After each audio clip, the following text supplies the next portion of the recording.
Shark Tank India को shark tank US से consistently compare करने वाले वही लोग हैं जो इंग्लिश में बोल देते हैं कि भैया we only watch Hollywood movies, लेकिन शादी ब्याह में जाके 4 पैक दारू के पी के सॉरी डार्लिंग पे छठे खोल खोल के नाचते हैं। हाय गाइस, मैं हूं शांतनु। शार्क टैंक में शार्क्स बहुत बढ़िया हैं, जो पिचेस करते हैं अपने बिजनेस के लोग वो बहुत बढ़िया हैं, सब कुछ बहुत अच्छा है, पर कोई मेरे को ये समझाएगा कि उसमें रणविजय सिंह क्या कर रहा है। व्हाई इज यू यार, what you is doing there यार, why you come here is the, why is you did that. Welcome to Shark Tank India. अच्छा खासा बंदा बहन जो पैसे रेज करके अपने घर जा रहा होगा, अपने काम से काम रख रहा होगा, बीच में पता लगता है ये भाई साहब आ जाते हैं अपनी अपग्रेड की रेडी लेके।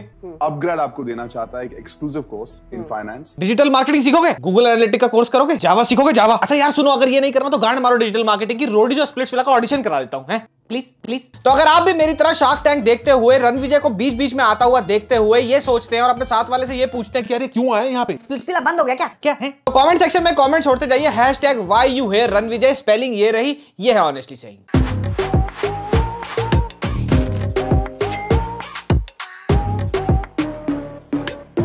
So guys, right off the bat, shark Tank India एक बहुत ही फैंटास्टिक शो है, बहुत ही अच्छे रिव्यूज है, 8.6 से ज्यादा रेटिंग है इसकी IMDb पे। एक चीज और जो समझने वाली है शार्क टैंक इंडिया के बारे में वो ये है कि ये बहुत ही इंपॉर्टेंट, बहुत ही ज्यादा नीडेड शो था हमारी यूथ के लिए, because of the very simple fact कि भैया पिछले 10-12 साल, इनफैक्ट 15 साल से जो Indian youth reality show, reality TV के नाम पे जो शोज देखती आ रही है वो वाहियात से वाहियात ही होते जा रहे हैं। Splitsvilla, Roadies, big boss and all such so called reality shows जो किसी जमाने में एक अच्छी इंटेंशन के साथ शुरू तो हुए थे, पर उनकी अब इतनी धी पीट दी गई है कि वो कितने क्रिंज हो गए और कितना डम कंटेंट हमारी यूथ को वो सर्व करते हैं, ये सबको पता है। अब शार्क टैंक इंडिया जैसा show Indian population, Indian youth के लिए इतना इंपॉर्टेंट क्यों बन जाता है, इसके लिए जानना जरूरी है कुछ facts and figures. Percentage of population involved in business startups in the year 2020 का अगर आप ग्राफ देखेंगे तो इंडिया में जो पॉपुलेशन का पार्ट था वो था 5.3% जो एक्चुअली इन्वॉल्व था बिजनेस स्टार्टअप्स में। वहीं कजाकिस्तान जैसे देश का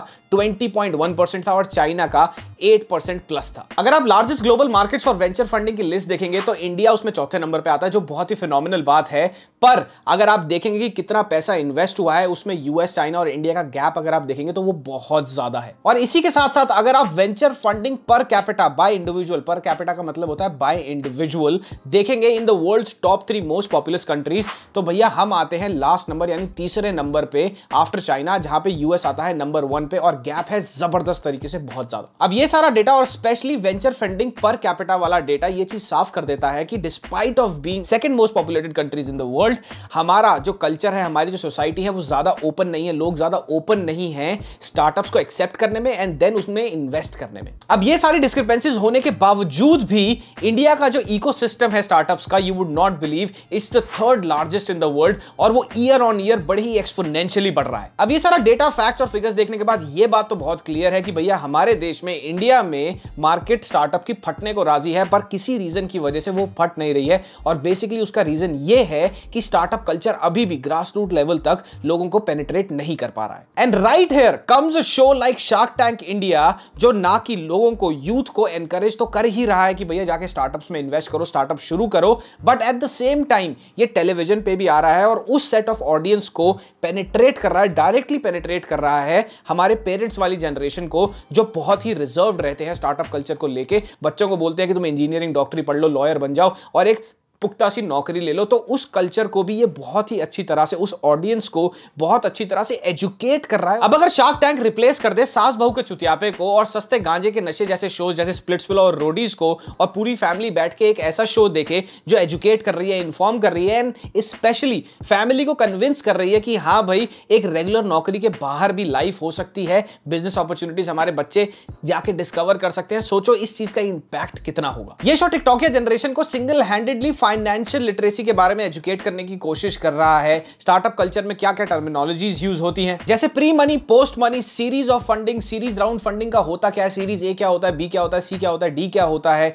एंजल इन्वेस्टर कौन होता है, टर्म शीट क्या होती है और बहुत सारी ऐसी चीजें, basic as what is equity in a startup. ये सब ये शो बहुत ही एंटरटेनिंग तरीके से लोगों तक पहुंचा रहा है। इस शो के अंदर खाली यूथ ही नहीं आ रहा है अपने बिजनेस को पिच करने के लिए, 20 साल से लेकर 70 साल तक के लोग अपने बिजनेस आइडियाज को यहाँ पे पिच करने के लिए आ रहे हैं। कोई किसान है, कोई आंटी है जो अचार बनाती है, कोई आंटी है जो मोमोज बनाती है, कोई अंकल है जो सब्जी मंडी में सालों से काम कर रहे हैं, कोई आईआईएम से ग्रेजुएट है, कोई आईआईटी से ग्रेजुएट है। तो हर कोई, हर वॉक ऑफ लाइफ से यहाँ पे अपने बिजनेस आइडियाज लेके लोग आ रहे हैं। ये चीज ये दिखाती है कि हमारे देश में बिजनेस डायस्पोरा बहुत बड़ा है और शार्क टैंक सक्सेसफुली इस सारे के सारे डायस्पोरा में जो लोग हैं उनको कॉन्सेंट्रेट करके बाकी की रेस्ट ऑफ द पॉपुलेशन के सामने रखता है बहुत ही एंटरटेनिंग और सक्सेसफुल वे में। Now even after having almost everything on point, shark tank को क्रिटिसिज्म भी मिल रहा है और कुछ तो बहुत ही ज्यादा इरिटेटिंग क्रिटिसिज्म है। और उसमें सबसे पहला ये है consistent comparison with shark tank US. अब बेसिकली शार्क टैंक इंडिया को शार्क टैंक यूएस से कंसिस्टेंटली कंपेयर करने वाले वही लोग हैं जो इंग्लिश में बोल देते हैं कि भैया वी ओनली वॉच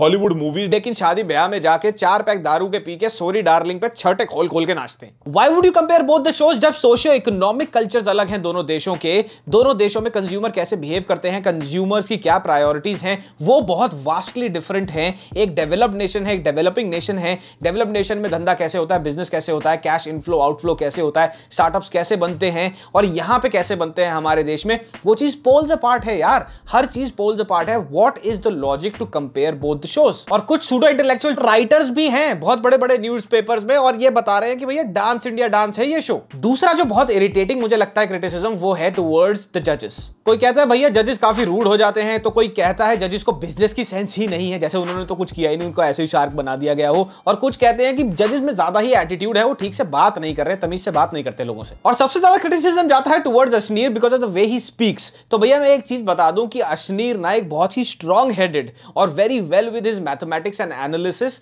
वाला बिजनेसमैन है, जिसको भैया सिंपली कोई चुतियापा नहीं चाहिए। उसने ये देखना है कि तुम क्या आइडिया लेके आए हो। अगर तुम्हारी मैथ सही है, तुम्हें पता है अपने धंधे के बारे में, तो वो तुम्हारे में इन्वेस्ट करेगा। वो किसी को ना वहां पे अपीज करने नहीं बैठा है। और उसकी ये बात भी सही है कि भैया अगर एक चूतिया बिजनेस आइडिया लेके आता है वहां पर, तो वो एक ऐसे बंदे का स्पॉट फिल कर रहा है जो एक बहुत बढ़िया बिजनेस आइडिया लेके आ सकता था। और जितनी भी बहुत ही बढ़िया बिजनेस पिचेस थी, लॉजिकल बिजनेस पिचेस थी, जिनका आगाड़ा पिछाड़ा बड़ा अच्छी तरह पता था बिजनेसमैन को, उस बिजनेस ओनर को, उसको सपोर्ट किया है और उसको फंडिंग भी दी है अश्नीर ने शो पे। तो इसीलिए मैंने सोचा अश्नीर को एक लेटर लिखा जाए और बताया जाए कि भैया क्या बढ़िया वो काम कर रहा है। और फिर मैंने देखा what is the time, it is letter writing time. Dear, मैं बोलूंगा तुम्हें अश्नीर, क्योंकि तुम दोगले नहीं हो, जो सोचते हो वही बोलते हो। और चूतिया को चूतिया बोलना तो मेरे भाई मनुष्य योनि में सबसे पुण्य का काम है।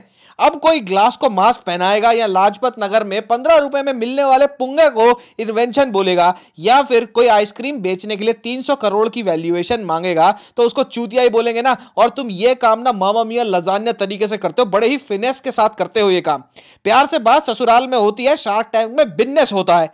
Loving you on the show, Indian audiences. It's literally hard for me to understand कि ये थोड़ी बहुत भी जो हेट है, जो बेकार का क्रिटिसिज्म है टुवर्ड्स द शार्क्स, ये क्यों है। बिकॉज मेरे अकॉर्डिंगली सारे के सारे शार्क्स जितने भी पैनल पर हैं, दे fit the bill perfectly. Although her reality show को कुछ हद तक स्क्रिप्ट करा जाता है और यहां पे भी शायद ऐसा हुआ होगा, पर जितने भी एपिसोड्स मैंने देखे हैं और आपने भी देखे हैं, आपको ये रियलाइज हुआ होगा कि हर शार्क की अपनी इंडिविजुअल पर्सनालिटी हर एपिसोड में निकल के आती है। बस मेरे को एक ही डर मारा जा रहा है, एक ही कंटेंशन मेरे को खाई जाइए, और वो ये है कि भैया ये इसको इतना ज्यादा ड्रामेटाइज ना कर दे कि साला इंडियन आइडल बना दे। अच्छा हुआ किसी की बहुत लंबी चौड़ी बैक स्टोरी नहीं है, किसी की बुआ को उठा ला चौथी गली में से 5वें मकान के अंदर से, वो रो रही है जबरदस्ती, उसको पता भी नहीं है कि उसका फूफा साला शार्क टैंक पे गया है। और एग्जैक्ट इसी रीजन की वजह से मैंने पूरा सीजन देखा है। पहले मैंने पूरे 30-32 एपिसोड देखे हैं, क्योंकि मुझे सोनी वालों पे भरोसा नहीं है। जो धी इन्होंने इंडियन आइडल की पीटी थी, जो घोड़ी इंडियन आइडल का बनाया, वो आज तक हमारे को पता है इंडियन आइडल साला खुद रोता होगा कि मैं शो क्यों। सो ऑल इन ऑल यार, it is a fantastic reality show. ऐसा शो हमने पहले कभी नहीं देखा। ऑफ कोर्स हमने देखा है यूएस टेलीविजन पे, फॉरेन टेलीविजन पे, ये बहुत टाइम से 2009 में डेब्यू हुआ था ये यूएस में।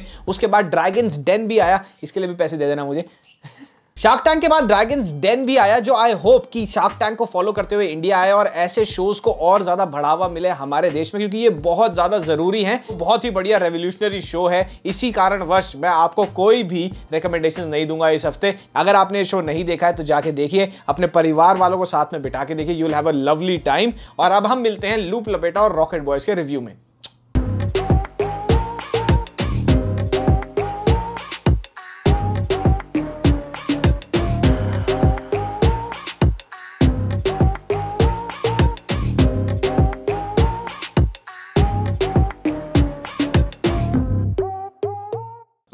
सिट करते हैं प्लीज प्लीज सिट करें।